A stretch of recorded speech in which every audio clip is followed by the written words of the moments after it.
Your salary doesn't align with our new compensation structure, Sloane Reeves said flatly, her manicured hands folded neatly on the polished conference table. 2 security guards hovered by the door, their presence making the implication clear. This is effective immediately. I looked at her, taking in the expensive silk blouse and the carefully rehearsed expression of corporate regret. Behind those practiced eyes, I could see what she really thought, that I was just another line item to be trimmed in the post-merger efficiency sweep. I understand, I replied, smiling calmly. I wish you all the best. My name is Marissa Langley. For the past decade, I've led the Enterprise Accounts Division at Crosswell and Pine in Richmond, Virginia. Or rather, I had. I built that department from scratch, cultivating relationships with our top clients until my team was responsible for 40% of the company's annual revenue. 10 years of early mornings and late nights, canceled vacations and postponed family gatherings, all dedicated to making sure our clients felt valued, and in less than 15 minutes, it was over. I gathered my personal items from my office while my team watched in stunned silence. Many had tears in their eyes. I hugged each of them, whispering encouragements and thanking them for their hard work. Then I walked out of the building without protest, my head held high. As the glass doors closed behind me, I took a deep breath of the crisp autumn air. The security guard who had escorted me out, Thomas, who'd worked there for 12 years, and whose daughter I'd helped get an internship last summer, looked apologetic. I'm sorry, Mrs. Langley. This doesn't feel right. It's okay, Thomas. Change is part of business. But as I drove home, the weight of what had happened finally hit me. I had given everything to Crosswell and Pine. I had delayed starting a family, missed my father's 70th birthday celebration, and worked through pneumonia to close our biggest account. All because I believed in what we were building. When the merger with Ardentix Group was announced 3 months ago, I'd had reservations. Their corporate culture was notoriously cutthroat, and rumors of their strip-and-sell tactics had circulated in the industry for years. But the board had assured us that our company's values would remain intact. Now I understood the truth. This wasn't just a compensation issue. Sloane wanted my clients, but not the person who had earned their trust. She thought those relationships would transfer seamlessly to whoever took my place. I pulled into my driveway, turned off the engine, and smiled to myself. Sloane Reeves was about to learn a valuable lesson about the difference between clients and relationships. The first call came while I was still unpacking my box of office belongings. It was Harold Fletcher, CEO of Fletcher Logistics, one of our largest clients. Marissa, what the hell is going on? I just heard you're out. It's true, Harold. The new management decided to go in a different direction. Different direction? You've been our point person for 7 years. You guided us through that nightmare with the Asia-Pacific expansion. My board trusts you.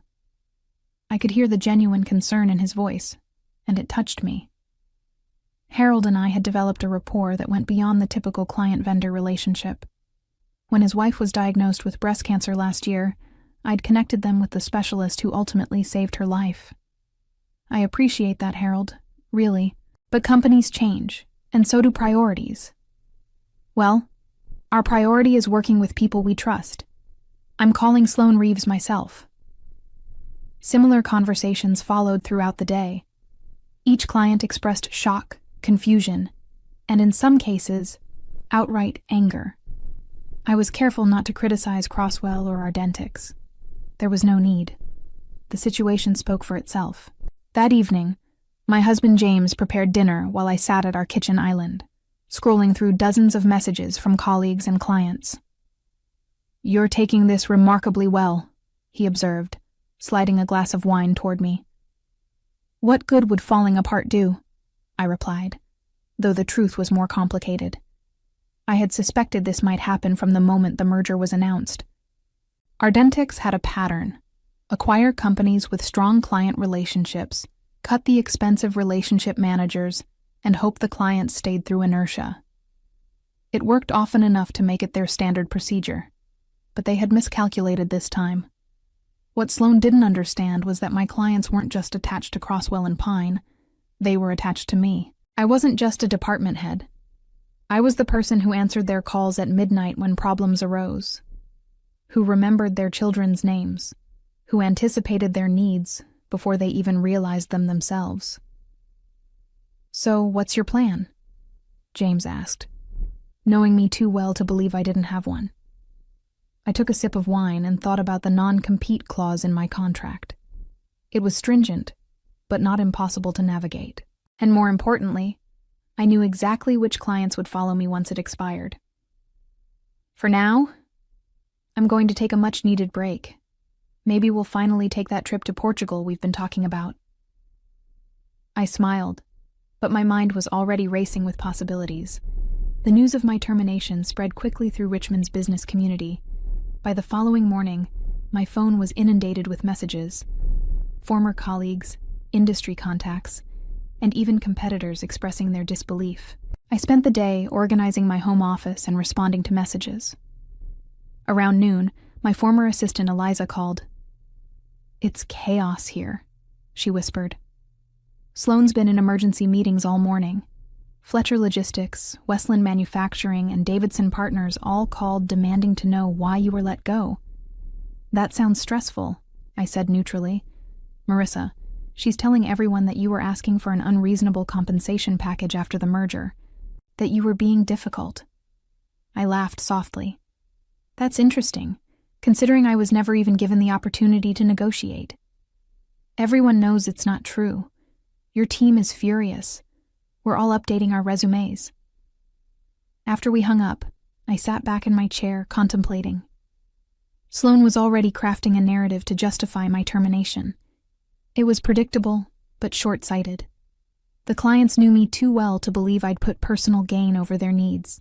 Later that afternoon, I received an unexpected visitor. Gerald Davidson himself, the 80-year-old founder of Davidson Partners, was standing on my front porch. "I hope I'm not intruding," he said when I opened the door, leaning slightly on his cane. "But some conversations shouldn't happen over the phone." I invited him in and made tea. Gerald had been my first major client when I joined Crosswell and Pine. He had taken a chance on me when I was still proving myself, and that trust had evolved into a friendship that transcended business. "I spoke with Sloane Reeves this morning," he said, his weathered hands wrapped around the teacup. "She fed me some nonsense about restructuring and compensation packages." "That seems to be the official line," I replied. "Marissa, I've been in business for over 50 years. I know when someone's trying to sell me a load of garbage." He set down his cup firmly. "Davidson Partners has been with Crosswell and Pine because of you. When my grandson had that problem with substance abuse, you found him the treatment program that turned his life around. When we needed to pivot during the pandemic, you were there with solutions while everyone else was panicking." He reached into his jacket and pulled out an envelope. "This is a letter formally notifying Crosswell that we're reviewing our contract. I wanted you to know before they did. Gerald, I appreciate your loyalty, but I don't want you to make business decisions based on personal feelings." He smiled, the wrinkles around his eyes deepening.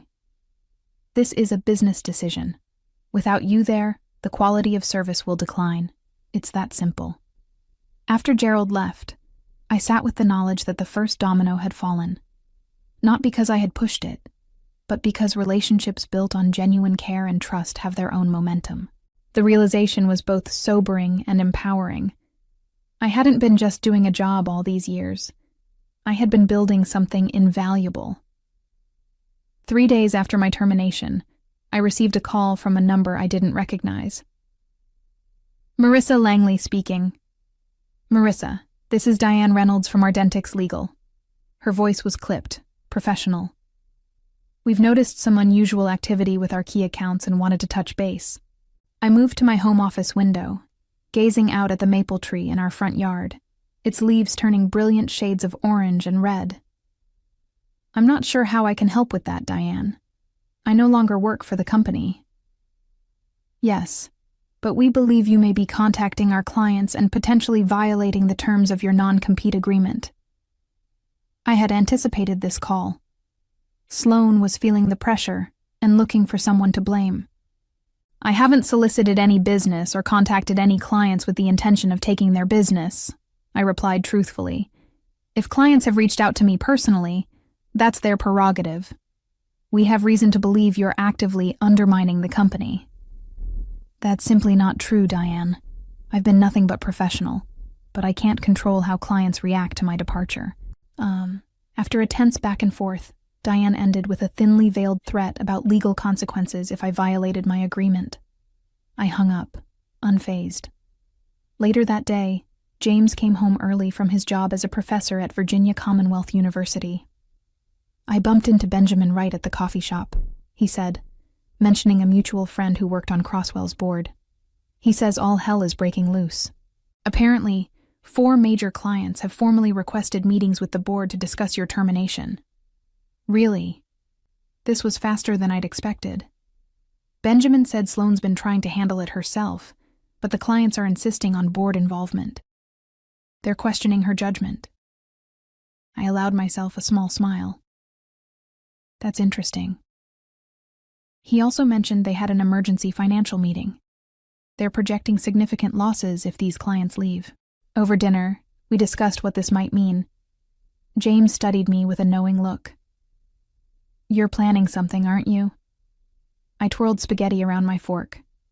Let's just say I'm considering my options. The truth was, I had spent the day researching what it would take to start my own consulting firm. My non-compete prevented me from directly soliciting Crosswell's clients for a year, but it didn't prevent me from establishing my own business. And if clients happened to follow me once they were no longer contractually bound to Crosswell, well, that would be their decision. The next morning, Eliza called again. They're trying to replicate your client notes, she said. Sloane has the account managers combing through every interaction you documented, trying to piece together the relationships. I nearly laughed out loud. My client notes were meticulous, yes, but they couldn't capture the nuances of relationships built over years. They couldn't record how I remembered that Fletcher's daughter was allergic to shellfish when ordering catering for meetings, or how I always sent Davidson a bottle of his favorite bourbon on his birthday, or how I'd helped Westland's CFO navigate a personal crisis that had threatened to derail a major deal. How's it going for them? I asked. Terribly. Sloane had a call with Fletcher Logistics yesterday that ended with him yelling that reading Marissa's notes isn't the same as being Marissa. After hanging up, I opened my laptop and continued working on my business plan. I called it Langley Strategic Partners. Straightforward and professional. I began drafting a website and creating service packages. As I worked, my phone buzzed with a text from an unknown number. This is Vivian Park from Westland. Dinner tomorrow? There's something I want to discuss. Interesting. Vivian was Westland's CEO, a brilliant tactician known for her direct approach. I'd be delighted, I responded, curious about what she had in mind. Vivian chose a quiet, upscale restaurant on the outskirts of Richmond for our dinner. She was already seated when I arrived, her expression brightening as I approached the table. Marissa, thank you for coming, she said, standing to embrace me briefly. I've missed our conversations. It's only been a week, Vivian, I laughed. A week too long. She gestured for me to sit. I hope you don't mind, but I've invited a few colleagues to join us. Before I could respond, I spotted Harold Fletcher and Gerald Davidson being led to our table. Behind them was Anthony Torres, CEO of Torres Innovations, another of my former key clients. What's going on?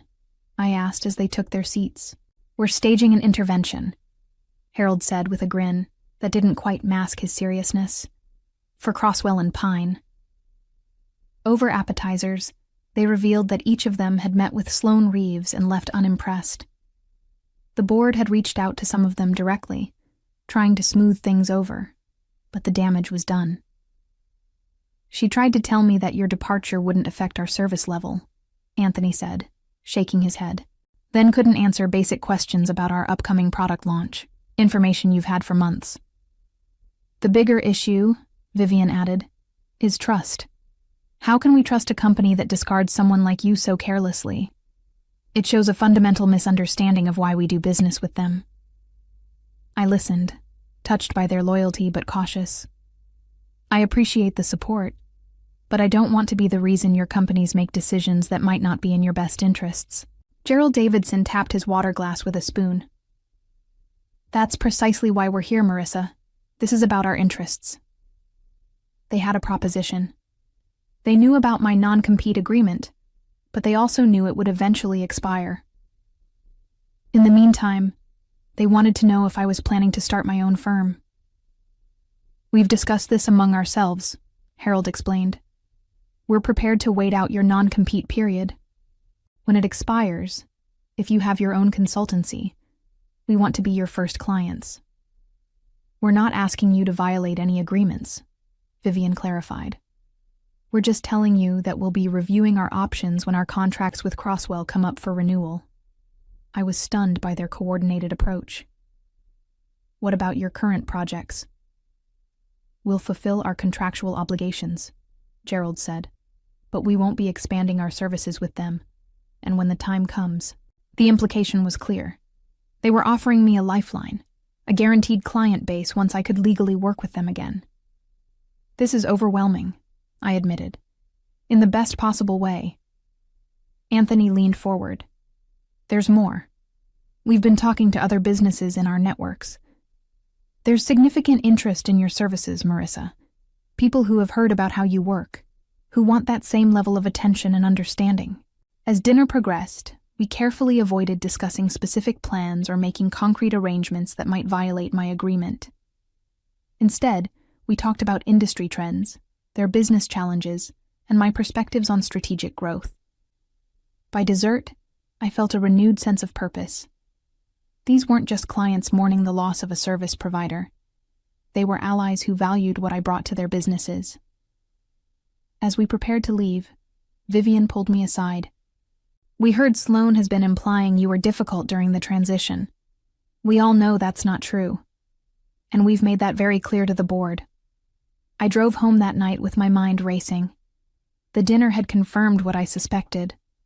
The relationships I had built were strong enough to withstand this transition. Moreover, they represented an opportunity to create something new, something that truly reflected my values. When I walked through the door, James took one look at my face and knew. Good dinner? Life-changing, I replied. The following week brought a surprising development. I received an email from Lawrence Bennett, chairman of the board at Crosswell and Pine, requesting a meeting. I agreed, suggesting we meet at a neutral location, a quiet cafe near the river. When I arrived, Lawrence was already there, looking considerably more haggard than when I'd last seen him at the company holiday party 6 months earlier. Thank you for coming, Marissa, he said, shaking my hand firmly. I appreciate your willingness to talk. Of course, Lawrence. What can I do for you? He sighed, running a hand through his silver hair. I'll be direct. The board is concerned about the client response to your departure. We've received formal letters from 6 major accounts expressing their disappointment and indicating they're reviewing their contracts. I nodded, keeping my expression neutral. I understand that must be challenging. It's more than challenging. It's potentially catastrophic. He leaned forward. Marissa, the board feels your termination may have been hasty. We'd like to discuss your return to the company. I had suspected this might happen, but hearing it still sent a jolt through me. In what capacity? We're prepared to offer you a promotion, Senior Vice President of Client Relations reporting directly to the board. A significant increase in compensation, of course. And Sloan? She would remain CEO, but your division would operate with considerable autonomy. I took a sip of my coffee, considering his offer. It was tempting, a vindication of sorts, but something felt wrong about it. What happens to my team? The people who are currently trying to manage my client relationships? Lawrence hesitated. There would be some reorganization, naturally. Translation. Those people would be pushed aside to make room for me. The same callous approach that had been used with me would be applied to them. I appreciate the offer, Lawrence, but I need to consider it carefully. He looked relieved, clearly having expected an immediate rejection. Of course. Take the weekend to think about it. After he left, I called James to share the news. Are you considering it? He asked. I don't know, I admitted. It would be easier than starting from scratch. But it would mean working under the woman who fired me without cause, in a company culture that's shifting away from everything I value. That evening, I received another surprising call from Eliza.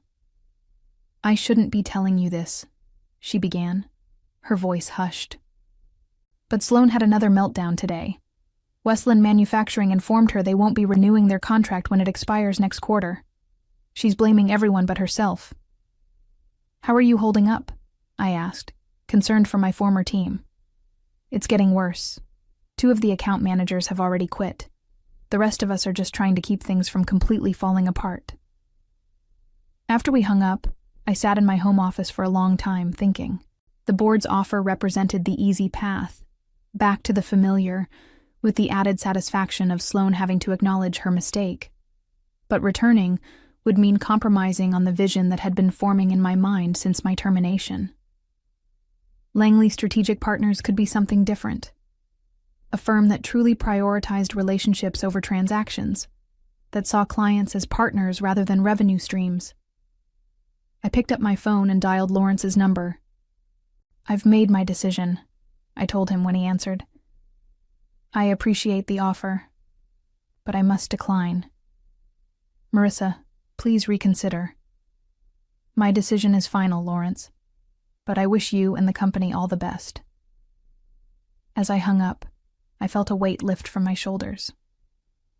Sometimes the hardest decisions are the ones that ultimately set us free. 6 months passed quickly. I spent the time meticulously building the foundation for Langley Strategic Partners. I secured office space in a renovated historic building downtown, developed a comprehensive service model, and hired a small but talented team, including Eliza and 2 other former colleagues who had left Crosswell and Pine.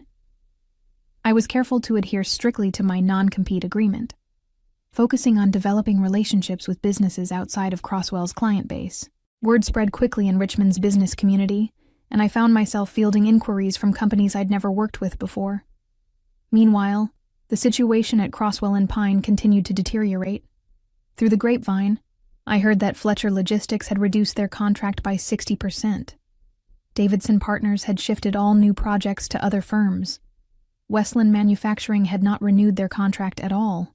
The morning my non-compete officially expired, I woke up feeling oddly calm.